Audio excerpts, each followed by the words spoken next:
Please do like, share, comment and subscribe to make me happy। जंगल में 2 दिनों से बारिश हो रही थी। कालू, जब मैं छोटी थी तब मेरी माँ ऐसी बारिशों में मीठे मीठे फलों का हलवा बनाकर मुझे खिलाया करती थी। और मेरी माँ ऐसी बारिशों में खिचड़ी बनाया करती थी घोड़ी। इससे तो अच्छा था कि मैं अपनी माँ के पास ही रहती। ऐसी बारिशों के मौसम में मुझे मीठे मीठे फलों का हलवा तो खाने को मिलता। घोड़ी, जाओ रसोई घर में देखकर बताओ कि क्या क्या सामान है। आज ना मैं तुम्हें मीठ फलों का हलवा बनाकर खिलाऊंगा। और फिर गोरी कौवी रसोई में जाती है। घी वाला डब्बा भी खाली है, शक्कर भी नहीं है और यहाँ तो एक भी फल नजर नहीं आ रहा। कालू, इस रसोई घर में कुछ भी नहीं है, ना घी है, ना शक्कर है और ना ही कोई मीठे फल। तू आजा घोड़ी, यहाँ आजा। हम ना अपनी पड़ोसन चिड़िया के घर जाते हैं। उसके पास मीठे फलों की हलवा बनाने की सारी चीजें मौजूद होंगी। और फिर गोरी और कालू कौवा दोनों ही चिड़िया के घर पर जाते हैं। कालू कौवा चिड़िया के दरवाजे पर दस्तक देता है। चिड़िया चिड़िया, मेरी सुंदर बहन चिड़िया, कहाँ हो? दरवाजा खोलो। मगर अंदर से कोई जवाब नहीं आता। लगता है चिड़िया घर पर नहीं है। चलो घोड़ी, हम ना तोते के घर पर जाते हैं। और फिर कौवा और कौवी तोते के घर पर जाते हैं। तेज बारिश में मीठे मीठे हलवा खाने के लिए कौवा और कौवी कई जतन कर रहे थे। तोते तोते, क्या तुम घर में हो? अंदर से चिड़िया दरवाजा खोलती है। चिड़िया, तुम यहाँ हो और हम तुम्हारे घर पर ढूंढ कर आए हैं तुम्हें। गोरी बहन, क्या हुआ? ऐसी तेज बारिश में सब कुछ ठीक तो है? तुम्हारी भाभी का मीठा फलों का हलवा खाने का मन कर रहा था, इसलिए हम तुम्हारे घर पर गए थे। कौवे भैया, मेरे घर की तो छत टपकने लगी थी, इसलिए तो मैं तोते के घर पर आ गई। तभी तोता भी घर से बाहर आ जाता है। कहाँ है? अरे कहाँ है? मीठे फलों का हलवा कहाँ है? अरे मोटी चोंच वाले तोते, हलवा कहाँ है? हम तो खुद ही मीठे फलों का हलवा ढूंढ रहे हैं।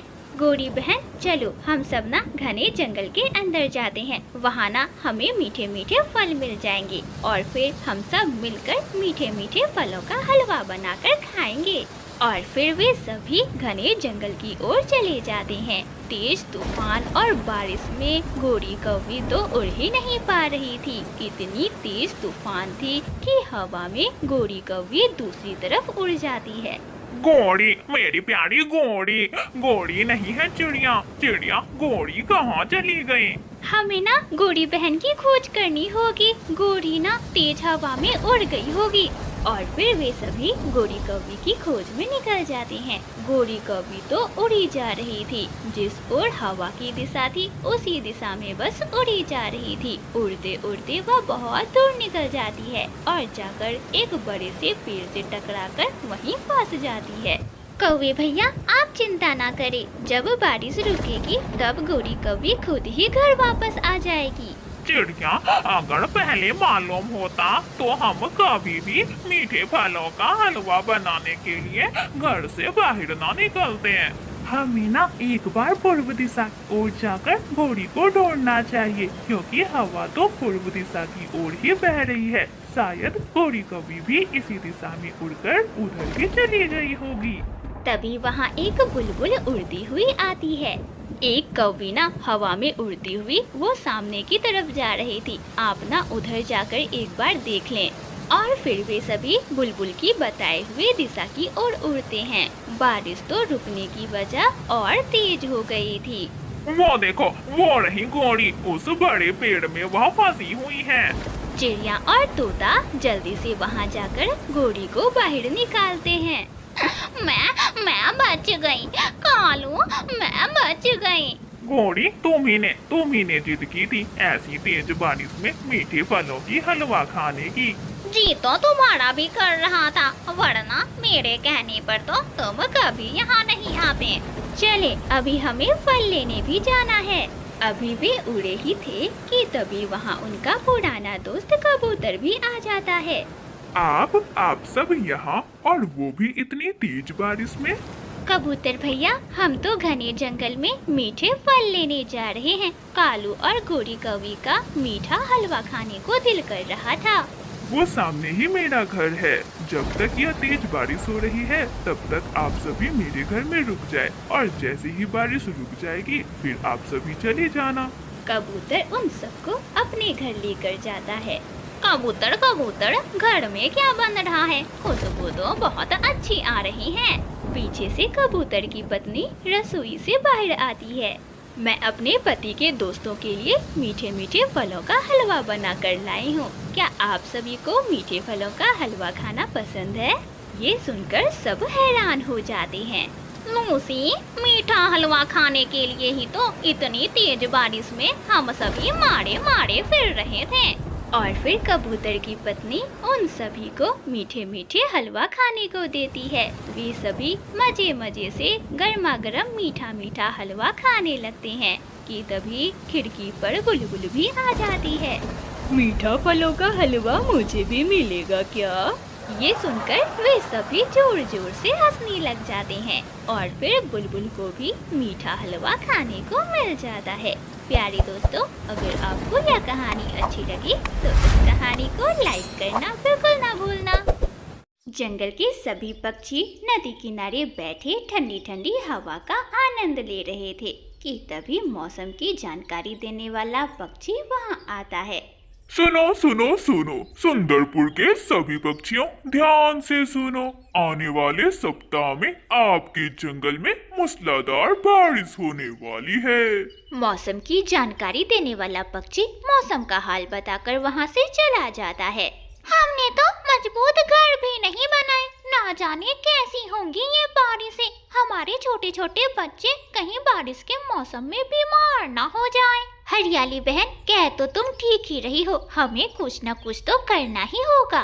दोस्तों, हमें ना अभी से ही मजबूत लकड़ियाँ इकट्ठा कर लेनी चाहिए। हम कालू कौवे को अपने साथ लेकर जाते हैं। वह अपने होटल में ना बहुत मजबूत लकड़ियाँ रखा करता है। उसे लकड़ियों की अच्छी जानकारी है। उस जंगल में कालू कौवे के पास ही बहुत सारे लकड़ियों के बने होटल थे, जिसकी वजह से जंगल के सभी पक्षी कालू कौवे के पास जाते हैं। कालू कौवे भैया, हम आपको यहाँ लेने आए हैं। मौसम की जानकारी देने वाला पक्षी बता कर गया है कि अगले हफ्ते हमारे इस जंगल में मूसलाधार बारिश होने वाली है और आपकी सारी होटलें तो मजबूत लकड़ियों से बनी हुई है। प्लीज कालू कौवे भैया, आप हमारे साथ चलिए और हमें बताइए कि मजबूत लकड़ियाँ हमें कहाँ मिलेंगी। हाँ, ठीक है, चलो मैं चलता हूँ तुम्हारे साथ। और फिर कालू कौवा उन सभी पक्षियों के साथ मजबूत लकड़ी लेने के लिए चला जाता है। अभी वे थोड़ी दूर ही उड़े थे कि अचानक से ठंडी ठंडी तेज हवाएं बहने लगती हैं। इतनी तेज हवा में तो मैं अपने बड़ों पर काबू ही नहीं पा रहा। हमें घर चलना चाहिए, ऐसा न हो कि हमें कोई नुकसान हो जाए। हाँ, हमें वापस चले जाना चाहिए। हमारे बच्चे भी घर पर अकेले हैं, वे डर गए होंगे। और फिर सभी पक्षी वापस अपने घर लौटने का फैसला करते हैं। चिड़िया जब वापस अपने घर पहुंचती है तो देखती है कि गुड़िया का रो रो कर बुरा हाल है और उनका घर भी टूट चुका था। मम्मा देखो, हमारा घर टूट चुका है। अब इतनी तेज हवा में हम कहाँ जाएंगे? मेरी लाडो, मेरी बेटी, चुप हो जाओ, मैं आ गई हूँ ना, देखना अब सब ठीक हो जाएगा।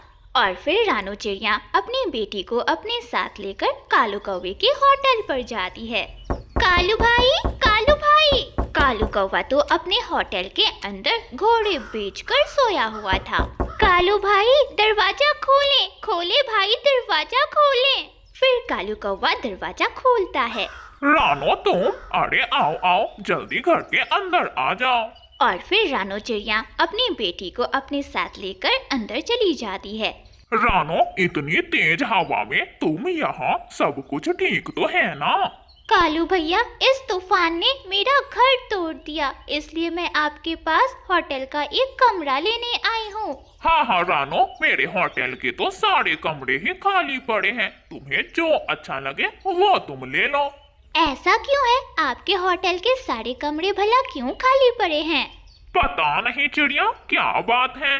तभी रानो चिड़िया की नज़र होटल के रूम के रेट पर पड़ती है।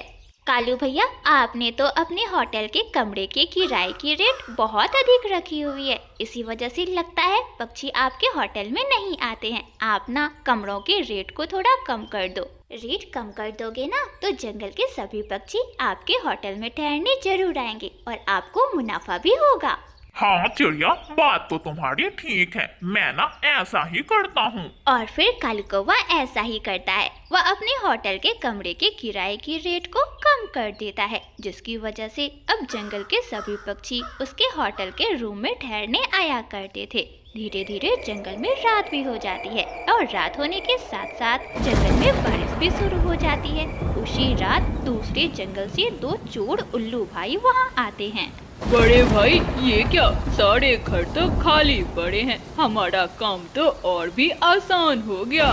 अरे छोटे, समेट लो, सब कुछ समेट लो, कुछ ना छोड़ना।